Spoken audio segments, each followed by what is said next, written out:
So lately I've stumbled onto the rich side of TikTok, and by that I mean every few scrolls on my For You page, I see one of these three women. Basically, they live off of their dad's credit card, and their lifestyle is actually incomprehensible to the human mind. I have made several videos about each of these people before, but this time I really wanted to analyze it from beginning to end. These girls aren't just rich in the sense that they have a nice car or a big house. I am talking about literal billionaires. Like, these people come from families that have generational wealth that will last them 100,000 lifetimes. I feel like it's best to start off with this girl whose name is Chloe L. Her grandfather founded a conglomerate in Indonesia and basically produces everyday products for pretty much the entire country, and as a result, her father inherited the company. They are billionaires. Literally everything that they want, they get, and currently she lives in Singapore. Her bio says professional stay-at-home daughter, just to give you an idea of what she does for a living, and pretty much every day she is just making these TikToks where she goes to Gucci, where she goes to the most expensive restaurants, where she flies across the world just for dinner. In the life of a stay-at-home daughter in Singapore, headed off to my 10 a.m. appointment at Gucci, and I was so torn. I had to decide if I wanted this bag or this bag, and then I got distracted and found this really cute jacket, so I ended up leaving the store with the most humongous, obnoxious shopping bag. I then had to run some errands for my parents, and my dad told me to pop into Rolex and pick up my mom's new watch. I came home and got changed for a quick little Pilates, cryo, and sauna session at Sphere. It is 2025. We are in our health is wealth era. I came home and I got ready for dinner. We went to this Italian buffet place and they had this insane cheese room that was so delicious. Here's a little OOTD. A fun fact about my mom is that she loves watermelon, so I got her this realistic watermelon cake from Baker's Brew and it was so yummy. Compared to her other day in the life videos, this is nothing. She wakes up, goes to Gucci, buys a couple purses, buys a few jackets, then goes to Rolex to pick up a watch for her mom just on a casual Wednesday, and then does cryotherapy. What is that? Pretty much every meal is this extravagant. It's always a buffet, it's always designer cakes, it's always custom made food. Her favorite lunch item is called shark fin soup, which is actually very unethical because they basically cut the fins off of sharks, and it costs $800 for a bowl. Okay, and she likes to eat this multiple times a week. To make things worse, she recently visited her uncle's villa in Indonesia. So like I said, she lives in Singapore. So what do? They take the private jet for lunch. Yeah, why are we using plastic straws again? I feel like every rich person has a little quirk that they love to spend money on. Mine is Van Cleef and my uncle's is koi fish. This is his $1 million award-winning champion koi fish that he feeds fresh sashimi from Japan.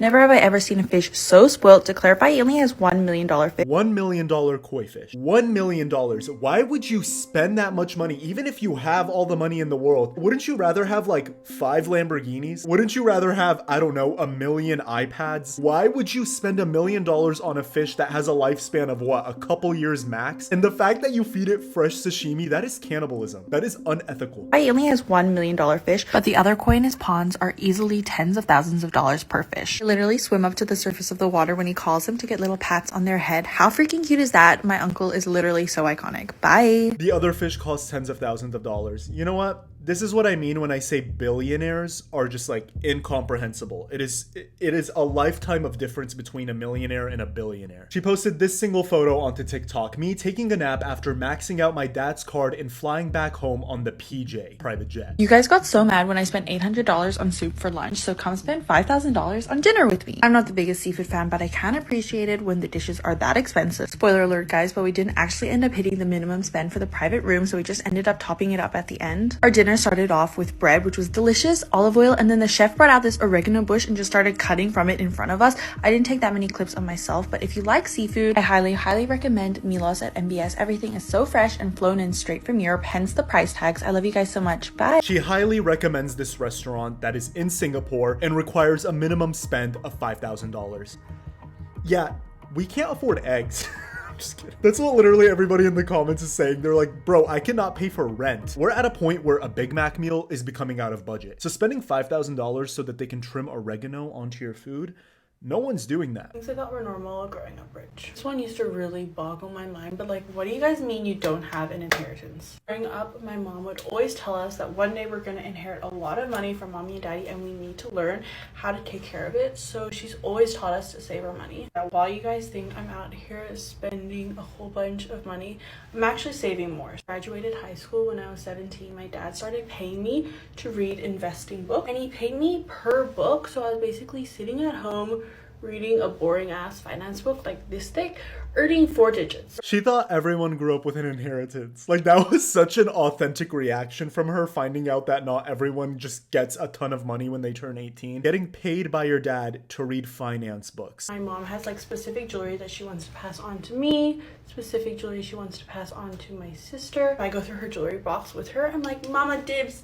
Sometimes my parents will just buy 2 of the exact same piece just so that my sister and I both have one. But yeah, not having an inheritance must be wild. Oh, also, if anyone was wondering what happened to my book allowance money, I obviously spent a big chunk of it and then saved an even bigger chunk of it in a savings investment account, so it does like earn me more money. I should also add that when this girl goes to the jewelry store to like buy diamond necklaces and, you know, designer jewelry, most of the ice that she wears is millions of dollars. Like, she just steps out of the house to go do literally anything, and her necklace is 500K, her ring is 1.2 million. So in this video, she goes to the store to buy some jewelry, but the sales associate does not know that she's a billionaire. Her first mistake. Winston, you are officially blacklisted in my books. Never have I ever been so poorly treated in a designer store until today. I wanted to look at a necklace and just ask about it and see it and try it on, and the SA was high-key so rude, so unhelpful, and so unknowledgeable that my mom had to come in and back me up. And then all of a sudden he started taking us seriously. It's fine though, because I don't even want it anymore, because now I think it's ugly and it looks like knockoff Van Cleef. Bro, this is a sign to always be nice to who you talk to, because you never know. The sales associate was probably like, okay, who's this teenage girl walking into the mall wanting to try on these diamonds? I know she's not gonna buy anything. I'm not gonna make my commission. So she calls her mom. Keep in mind, these people are the royal family of Singapore. Anyways, we ended up going to Gucci and buying these limited edition Gucci slides, and then after that I met up with my friends for lunch.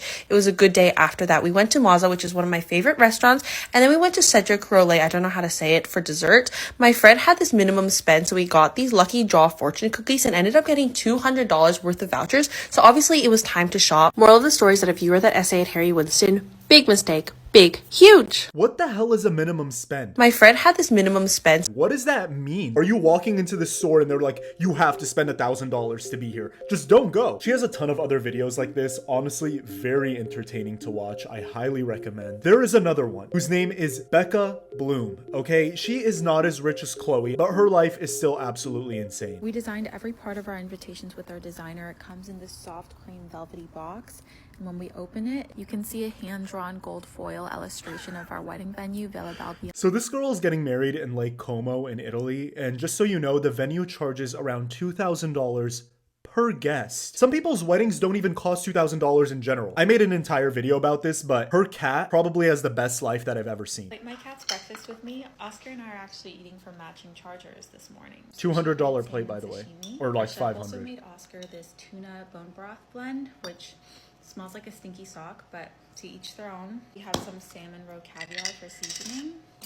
Does a cat know what caviar is? Freeze-dried codfish, which I'm just gonna sprinkle. Oscar's not gonna eat these, but for presentation, we have some edible flowers. I always put a blueberry. That's my favorite part, is the presentation, bro. Why does the cat need to have a Versace plate? Why does the cat need flower decorations? They don't even know what's going on. Come shopping with me. My mom and I wanted matching Bulgari Serpentine pinky rings. Okay, yeah, most of these rings are somewhere around $10,000, so... A massive Chanel haul, but technically everything was free. SA told me yesterday that I had accumulated a ton of free credit at Neiman that needed to be spent by the end of this month. I got 3 Chanel jackets. She had so much rewards points from spending money at this designer store that she was able to get free Chanel. It's like kind of the same thing when you use the McDonald's app and then you get free points and then you can finally get the free hash brown. Make my puppies breakfast with me. Our chef pre-prepped all the ingredients for me, so I have the easy job of just plating it. Little blue eggs. We were told that the chickens that lay these eggs run around very freely, so hopefully that's true.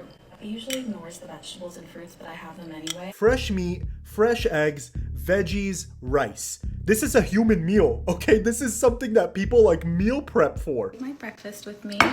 Our chef usually likes to do a combination of Eastern and Western cuisine. We have some dim sum first off. I think this is beef, but I'm not 100% sure. Also like to add a little bit of caviar just for seasoning purposes. So there's a lot to take away. First thing, private chef. That would be so nice. Like, that's the one thing that, okay, if I was like super rich, private chefing it up. And the fact that they use caviar for seasoning. We use salt. And then there's this girl, Mei Liang. So she's been in some drama recently. People have been accusing her of faking faking her wealth. The problem is there's no actual proof of this. I just keep seeing people making TikToks being like, she's lying about everything. She doesn't own any of the designer items that she has, but she's always filming in this closet that has a bunch of designer bags behind her, and she also lives in a penthouse in New York, I'm pretty sure. I feel like she used to have more videos on her account, but she deleted a lot of them, so maybe there is some truth to these rumors, but a part of me is convinced that she's rich because she's been doing this for a while. There's literally a $500,000 order.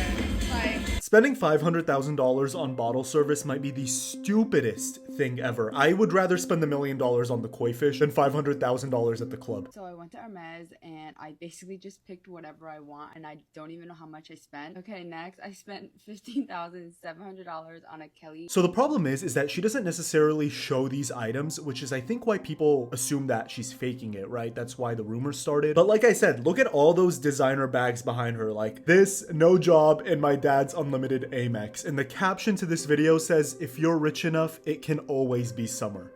That's crazy. I feel like these people are just on vacation 24/7, and every time I open up TikTok, I discover a new one. I'm just asking myself, how many billionaires can there actually be?